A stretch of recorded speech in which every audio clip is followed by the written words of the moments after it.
Bhattacharya. He's an economist and finance expert, joins us live from New Delhi. Thank you very much, Mr. Jayjit, for joining us again. Good to see you.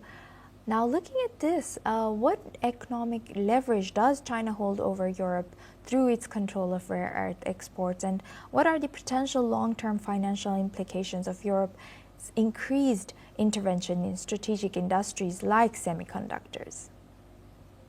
You know, it's interesting to see that the bulk of the Nexperia semiconductors was actually being used by the automakers of Germany. So if the chips are not being provided directly, that itself will bring down the auto industry in Germany, which is a very significant portion of their economy. Now, in order to even build the chips, the rare earth minerals are extremely critical for that. So if the rare earth minerals are stopped and also the production of chips are stopped, that's a very, very significant leverage that China has on the European economies, and specifically Germany, which is one of the largest European economy. So clearly, if Germany leans on Netherlands, that's a very significant leaning that will happen. And Germany stands to lose very significantly if China retaliates, in case Germany decides not to push The Hague and not to push the Netherlands. And by The Hague, I mean the EU framework itself. And so it will be, it's a very significant pressure that China can put on Germany, and I'm sure they're doing that, and I'm sure Germany is going to therefore push Netherlands to seize what they're doing. In fact, when Netherlands said that they're going to take control of Nexperia, the reasons that were officially given was a little hazy. There was no clear reason as to why they were taking control. I said there's a governance issue. Now, for governance issue, governments don't step from an optics perspective. It's not very clear why the Dutch government is taking control of Nexperia, and I'm sure China will retaliate quite significantly on this. Right, and how do you think Germany realistically mediate between China and the Netherlands without jeopardizing its own industrial interests? Plays a very critical role in the supply chain of chips. They control a very critical production technology which allows production of chips at sub 4 nanometer, which is crucial for future semiconductors. And therefore, one can potentially say that Netherlands also holds cards in terms of the semiconductor supply chain. But the relationship between Netherlands, Germany, and China is not unidimensional. It's not just semiconductors and rare earths. There are a large set of relationships from a commercial perspective that are there, including China being a very large market for both Netherlands and Germany. And hence the pressure from China is not just on Germany, but also on Netherlands. Continuing on that process, there is a deep relationship between Netherlands and Germany. I'm not entirely sure whether Germany will invoke those relationships or would use those relationships, those economic relationships, as a leverage point. But I'm sure they'll sit down and have a conversation. I think the details are something that we can't really think of. But if push comes to shove, there is a lot of economic ties between Netherlands and Germany. They're next door neighbors. And hence, if Germany chooses, it can actually play hardball with Netherlands. Although given that they are European neighbors, they may not come to that kind of a conversation.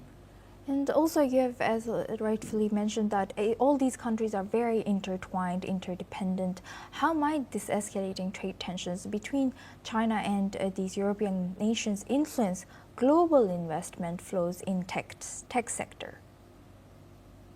So that's again an interesting conversation because clearly Netherlands may not have taken this step unilaterally. They would have probably been pushed and nudged by the United States, which is very, very afraid of the fact that Western technology is leaking into China.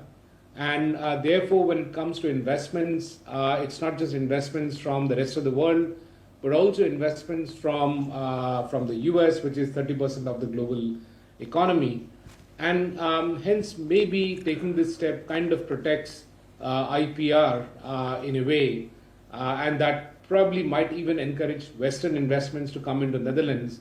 Also, given the fact that there is significant talent in Netherlands in chip building and in building the machines that are needed for building the chip. So it's not a very straightforward situation that because they have stopped one single company and has intervened in the operations of one single company, it might deter others from coming in, because the real rationale for intervening in this particular company is leakage of IPR from the West to China, and companies are very, very sensitive about IPR leakage. So if Netherlands is actually providing some sort of a framework for protecting IPR leakage, then that probably makes it more attractive for other companies to come in. Maybe other Chinese companies won't come into Netherlands, but non-Chinese Western companies would actually look forward to investing in Netherlands because it is proven that it is protecting their IPR. Yes, with that I would like to thank Mr. Jayjit Bhattacharya for joining us today and sharing your insight as an economist and finance expert. Thank you very much. Now moving on, the death toll from super typhoon Phang in the Philippines has risen to 27 people. Meanwhile, Taiwan has evacuated more than 8,300 people ahead of the arrival of a much weakened typhoon Phang that brought heavy downpours to the mountainous east coast and unleashed floods that ran neck-high in places. Businesses and schools have been shut in most southern areas of the island, with 51 people injured. Television images have showed severe floods in parts of the largely rural eastern country of Yilan, with waters neck-deep as soldiers mounted rescue efforts for those stranded.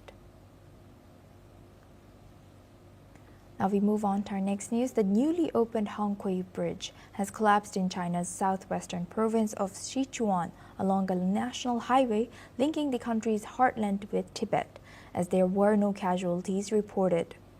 The police in the city of Marikang has closed the 758-meter-long Hongkou Bridge for all traffic after the cracks appeared on nearby slopes and roads and shifts were seen in the terrain of the mountain.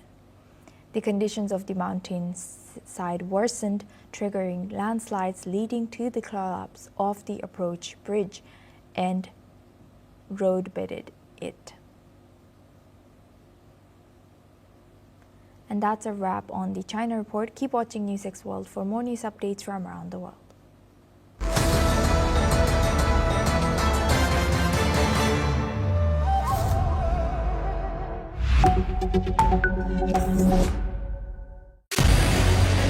What we can do